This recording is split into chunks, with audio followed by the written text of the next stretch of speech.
Hello, hi, this is Rob Hopkins here from Transition Network, and it's really lovely to have been asked to say a few words at your conference there in Kerry. As many of you might know, I lived in Ireland for 10 years, a bit south from you, and I very much miss the place and have many dear friends there, so it's really lovely to be back, albeit virtually.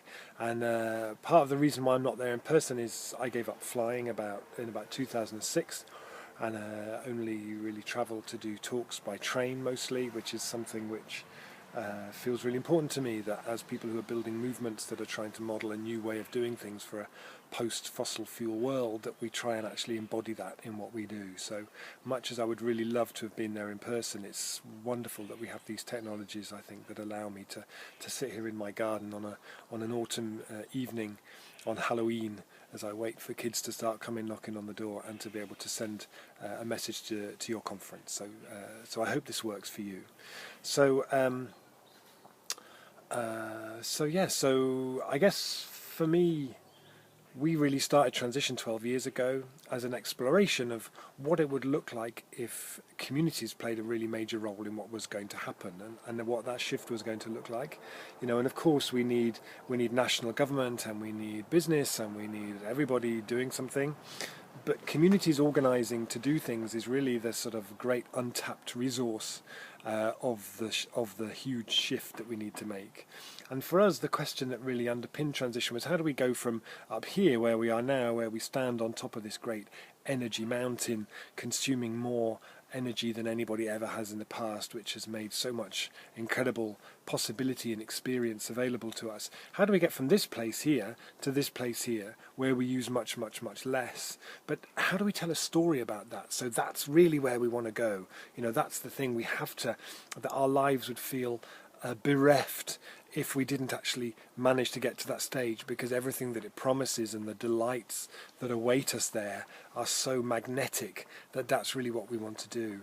And when I think about this place where we are now, up here at the top, that sense that what we have now is irreplaceable, and people who write books about how how we have to use all the fossil fuels we have because they're what enable everything to happen, and life without them is unimaginable.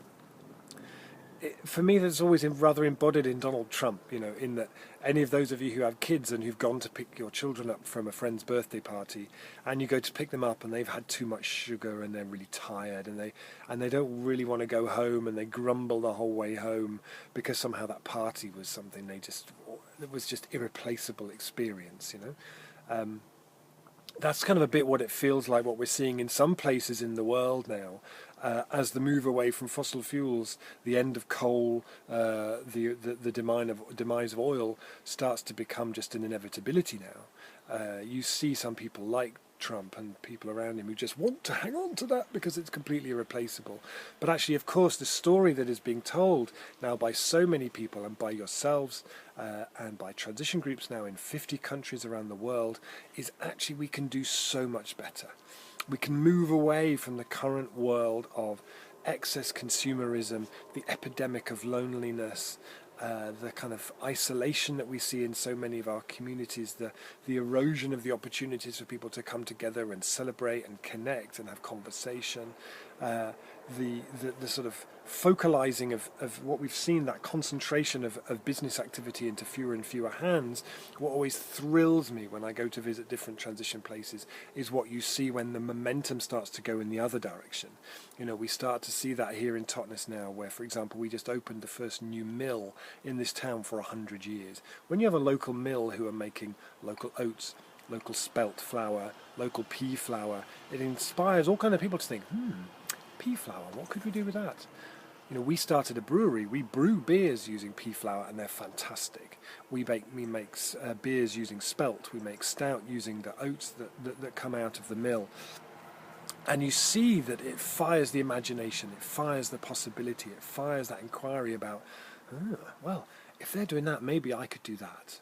One of my favourite stories I heard in Transition recently was from Liège in Belgium, where Transition Liège a few years ago started a project called Ceinture Alimentaire, which, for those of you who aren't fluent in French, clearly like myself, means food belt. So they want to build around the city of Liège, like it would have been 100, 150 years ago, a belt of food production around the city which supplies the city. They teamed up with the university, with the municipality, with a whole range of organisations, and they designed this concept. And they already have 55 hectares of land growing vegetables. They already have 60 hectares of land growing grains. They've opened 2 new shops in the centre of Liège, big space, paint it white, food in wooden boxes, tell the story where it comes from, been really, really successful. They're building a place at one of the farms as a place to process that food and make more jobs for people. What was really exciting about it was a few weeks ago the municipality published their plan, their vision for the development of the area for the next 20 years. And they basically took Centre Alimentaires plans and put them right into theirs. So it's now a municipality policy that in 20 years' time there'll be 5,000 jobs coming from this. 10% of the land area will be down to alternative agriculture. But it started with a group like yourself, meeting in each other's homes, starting meetings, coming up with ideas, creating that space where you can get together, which is a thing that transition does so powerfully with other people, to say, what if? And as long as what if is followed up with a, so shall we? Next Saturday, shall we get together and do something? It's really, really powerful. So I really, really salute the work that you're doing. Whatever help we can be, we're here for you to help out. If you, we always say in transition, all the resources, everything is free. The only commitment is that you share the stories of what you're doing so we can share that with the network around the world. So I wish you a wonderful conference. I'm sorry I'm not there in person. Have a wonderful, wonderful day. We're so delighted and proud of everything that you're doing. So keep us posted. Good luck and Gura Mila Mahagat.